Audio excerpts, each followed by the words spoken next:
It's me, Dick Duck, and this week we're gonna talk about birds.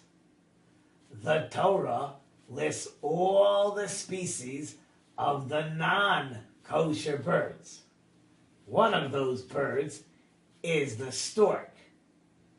The Torah word for a stork is the chasida, which means kindness, from the word chesed. Rashi, an 11th century commentator, explains the reason this bird is called the chasida, the kindness bird, is because it is kind with other storks. Well, if this bird is known for its kindness, how come it's on the list of non-kosher birds? Kindness should be a good thing. Perhaps the Torah is telling us you can't just show kindness to someone who is exactly like you.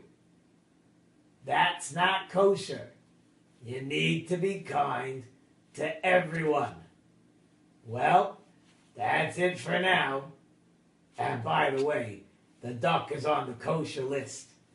See you next time. And don't forget to like and share my Facebook page, Bupanoi HaYehudi. See you next time. We hope you enjoyed our video. Quack. For more videos, click on the YouTube button. For more pics and fun, join our Facebook page. See you next time. See you next time.